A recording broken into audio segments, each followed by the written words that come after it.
Good afternoon, everyone, and welcome to the November 4th, 2025 workshop of the Martin County School Board. I'd like to call this meeting to order, and we can rise for the Pledge of Allegiance.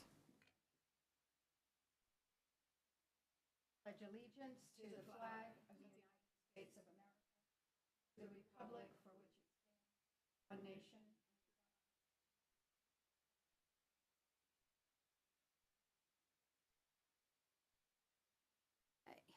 We're going to start with board information share. Does anyone have anything?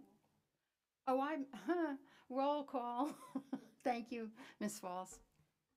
Dr. Moriarty? Here. Mrs. Roberts? Here. Mrs. Russell? Here. Mrs. Pritchett? Here. And please note that Ms. Powers is absent. Okay, board information share. Do we have anything? No? Okay. Public comment, we have one comment. Nancy Turrell, please speak to us. Thank you, and good afternoon. It's not quite evening, I guess. Nancy Turrell, Executive Director of Martin Arts, and I just wanted to spend a few minutes just announcing the student recipients from the very exciting Martin Arts Awards event that happened Sunday night at the Lyric Theater. I want to thank School Board Member Roberts for attending, waving at me from the balcony. It was a great night. I mean, I think people who live in this community who don't have an opportunity to see the amazing talent of our local students really have their eyes opened wide as a result of attending this event. And the talent this year was no different than most other years. So as you, I think, know, we recognize and give scholarships to students in the literary, performing, and visual arts. The student from Martin County High School, Mark D'Alessio, won the Student Literary Artist. And for the literary artist, we actually have professionals, actors who read pieces that they've written based on a prompt that we give them. So they're very dramatically read and integrated into the overall performance. The student performing artist, Natalia, I can't even say it, isn't that terrible? Carabello, I've confirmed from her principal, she attends Clark but goes to South Fork for drama, so she's kind of both. And she sang a beautiful piece with operatic piece with another nominee, and that's what we do with the performing artists. So we paired her with Mallory Goddard, and they sang this beautiful French piece together. So the students are matched up to perform together, and sort of in some cases are asked to come a little bit out of their comfort zone, but amazing results. And then the student visual artist was Katherine Johnson, who's also South Fork High School.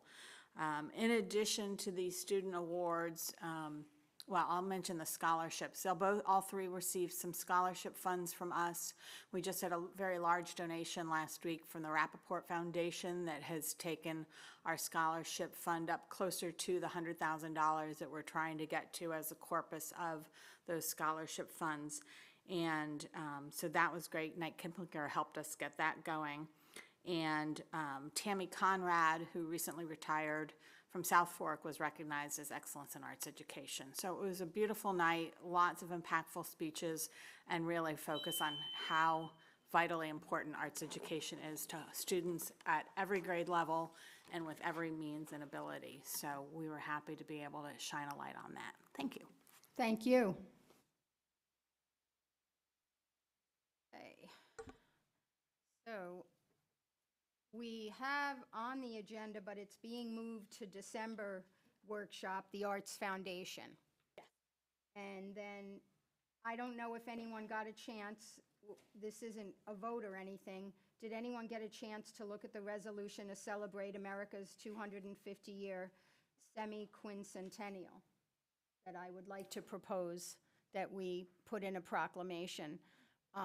We won't vote on it, or I just didn't know if there was any discussion from anybody. Can it move forward to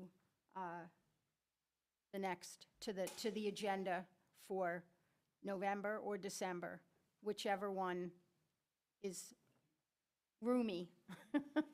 All right, good. All right, so we're moving right along to legislative policy making. First off, is there anyone here who'd like to have any comments about any of these school board policies?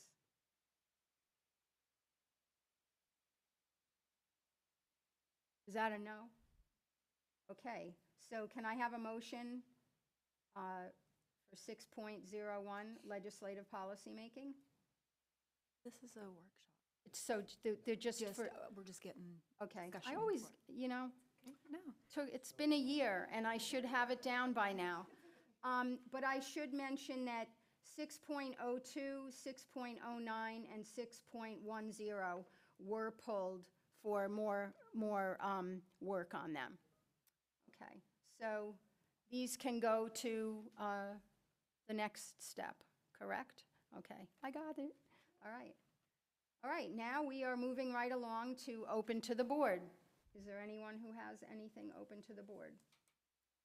Okay, I do have, do you have something, Jen?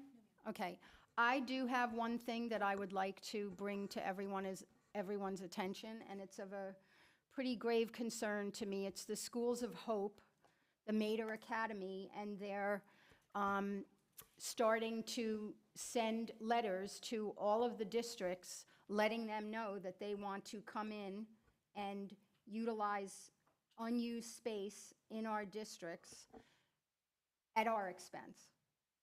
Nobody will pay but us. We'll pay for transportation, we'll pay for any of the building work that needs to be done. And I think we need to have a robust discussion about this, how we want to move forward with this. So I want to put it out there so we can have a good discussion. I will say at our last FSBA advocacy committee, that was pretty much our entire discussion.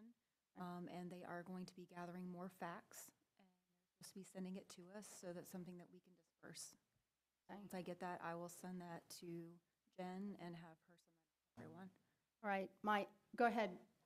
And today, superintendents received from Fenn in kind of consultation with FADS.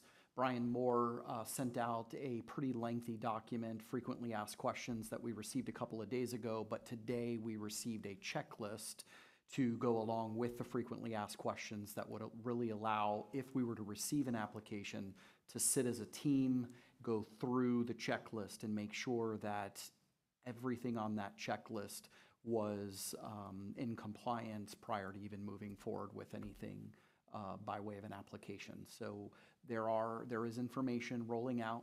I think there's a lot of organizations working on this and taking a look at this, and as we get it, we will certainly share.